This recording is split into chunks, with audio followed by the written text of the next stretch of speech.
Okay, so you guys have sent in some pretty interesting articles, Yeah. and they're all about our president-elect, Yeah, Mr. Trump. Mr. Trump. And let's just say he's been making some very bold statements. Hmm. Let's just say. Definitely. Yeah, we're talking about the Panama Canal. Oh, yeah. We're talking about Greenland. We're even talking about Canada. Canada. So is this for real, or is this all just bluster? I guess that's what we're here to kind of unpack. One thing I find fascinating is this real contrast between what he was saying on the campaign trail, right? Right. America first and ending the forever wars and being the president of peace. Yeah, peace. And then we have these statements, These pronouncements. these pronouncements that paint a very different picture. Yeah, it's definitely got everyone talking. Oh, yeah.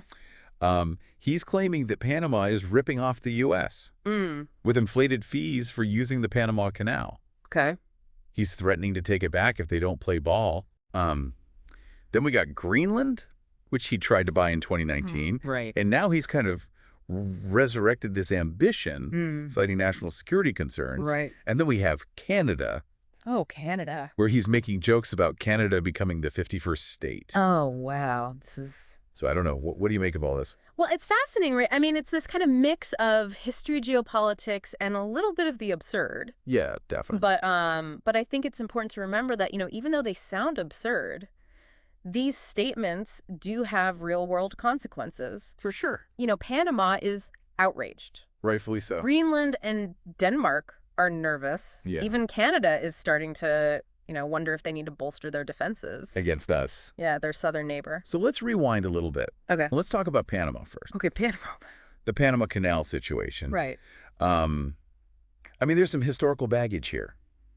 Absolutely. Yeah. I mean, the U.S. played a key role in building the Panama Canal back in the early 20th century and controlled it for decades. Right, for decades. But then in 1977, the U.S. signed treaties agreeing to return the canal to Panama, right? A process that was finalized in 1999. Yeah. And it seems like Trump is either overlooking or deliberately dismissing those existing agreements. That's a good point. Yeah. Yeah. And it's not just the history. I mean, he's also kind of tapping into anxieties about Chinese control of ports near the canal. Right. He's suggesting that this poses a security threat. A security threat, exactly. Yeah. And, there is a Hong Kong-based company that manages some ports near the canal. Right. But, Trump seems to be conflating that with a direct Chinese military presence. Which it's not. Which it's not at all. So it's a classic case of stoking fears to justify a more aggressive stance. And Panama's president has been very clear in his response that the canal is not for sale. Right. The fees are fair. Yeah. And applied equally to all nations. Exactly. And Panama is understandably, sensitive about its sovereignty. Yeah. I mean, they fought hard for control of the canal. Right. They see it as a symbol of their national pride. Of course. And their economic independence. Yeah. So essentially, Trump has kind of ignited this diplomatic firestorm with Panama. He's not making friends. No, he's not making any friends down there. But what about Greenland? What's behind this renewed interest in acquiring this massive island? Well, he's claiming national security interests. Right. And to be fair, Greenland's strategic location in the Arctic is, increasingly important. Right. Especially as the region opens up due to climate change. Yeah. But, there's also widespread speculation that he's after Greenland's natural resources, including rare earth minerals. Which are essential for a lot of technology these days. Exactly. They're very important for modern technologies. But both Greenland and Denmark have stated very clearly that the island is not for sale. Right. They view this as a matter of self-determination, not a real estate transaction. It's interesting, though, that some analysts believe there are some legitimate concerns about China's growing interest in the Arctic region. Right. And that maybe Trump's actions, however clumsy they are, might be a way of pushing back against that. Yeah, there's certainly a strategic dimension to all of this. Right. That goes beyond, just Trump's personal whims. Yeah. The Arctic is becoming a very important geopolitical hotspot. Yeah. As melting ice opens up new shipping routes and access to resources. Makes sense. But, whether buying Greenland is the right solution is highly debatable. And then there's Canada. Ah, yes. Yeah. This one has got everyone scratching their heads. Yeah. Is he really suggesting that Canada should just become part of the U.S.? Well, he keeps joking about it. He does. Calling Prime Minister Trudeau governor. Yeah, go with the order. nice. But it's hard to tell, how much of this is serious and how much is just, his signature brand of provocation. Yeah, it's kind of his style, right? Yeah. But he did threaten a 25% tariff on all Canadian goods. Yeah. If they don't do more to secure their border, particularly in relation to drugs entering the U.S. So could that be the motive behind all of this? It's possible. I mean, he does have a history of using, extreme rhetoric to gain leverage. Right. And extract concessions. Yeah. So it's possible that this is all part of a, calculated strategy, however unconventional it might seem. Yeah, so we have a president-elect Right. who promised peace, Right. but is making all these noises about territorial expansion. And the world's kind of like, is this guy serious? The question is this, a dangerous game of geopolitical brinkmanship? Or is this just a bizarre real estate negotiation, playing out on the world stage? That's a good question. Either way, the stakes are really high. They are. And I think the world is watching with a mixture of amusement and apprehension. Yeah, for sure. For sure. It's interesting. Trump's rhetoric about all this Panama, Greenland, Canada, it's drawn a lot of criticism. Oh, yeah. Not just from those countries, but also from within the U.S. Absolutely. A lot of political analysts, even members of his own party, have kind of expressed concern about, the damage this could do to America's reputation. Yeah, I think they're worried about America's standing in the world. On the world stage. Yeah. And they argue that his aggressive and often very dismissive tone really undermines American credibility. Yeah. And it makes it harder for the U.S. to kind of achieve its foreign policy objectives. Right. They're worried that this America First approach will actually lead to America alone. America alone, yeah. Yeah, and in a world facing, all these complex challenges like climate change and global pandemics and, alienating allies and undermining international cooperation. Yeah. It could be really disastrous. Yeah, and it's not just the tone.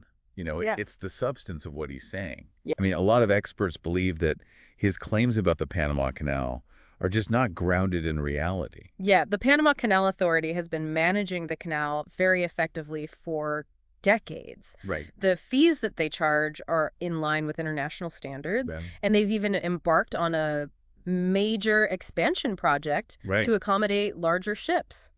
So this whole idea that the U.S. is being ripped off seems more like a campaign slogan than a serious policy position. Yeah, it seems like he's maybe using this issue to appeal to his base. Yeah.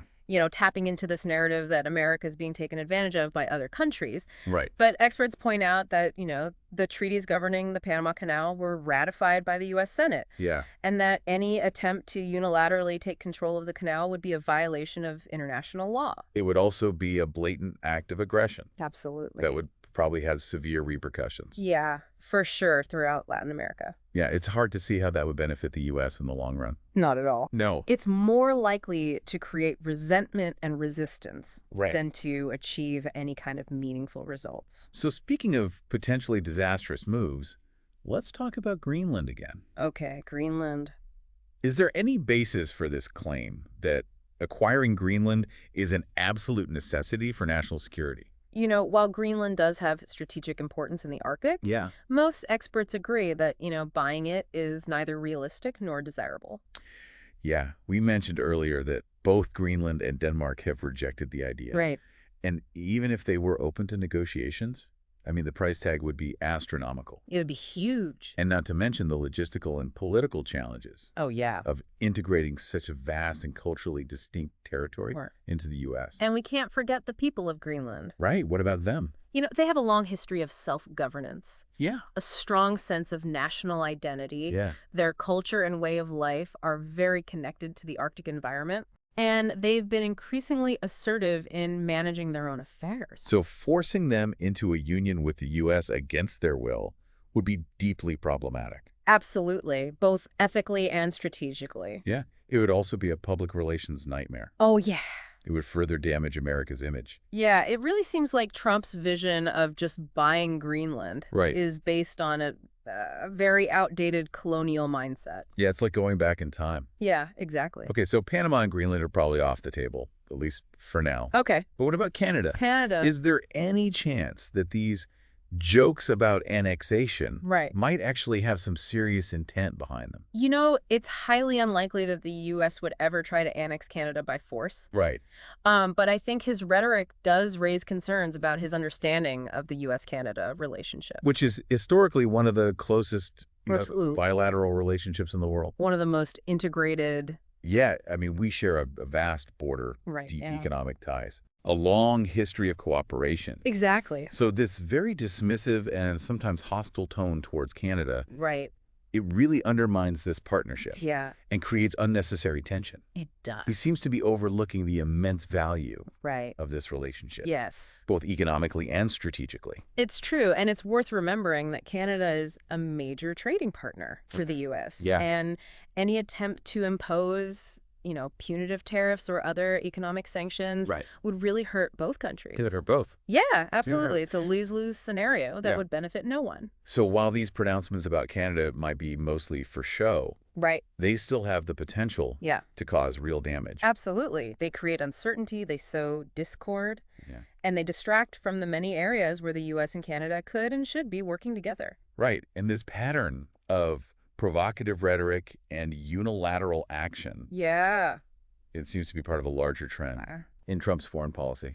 He's shown a willingness to disregard international norms, undermine alliances, and prioritize his own perceived interests above all else.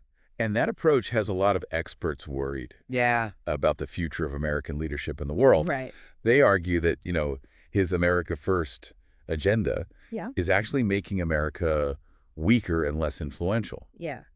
By alienating allies, emboldening adversaries, and eroding the rules-based international order that the U.S. helped to create. Right. So while he might be trying to project this image of strength and dominance, his actions are having the opposite effect. Right. They're weakening America's standing in the world. Yeah. And making it harder for the U.S. to actually achieve its foreign policy goals. So it's kind of a dangerous game.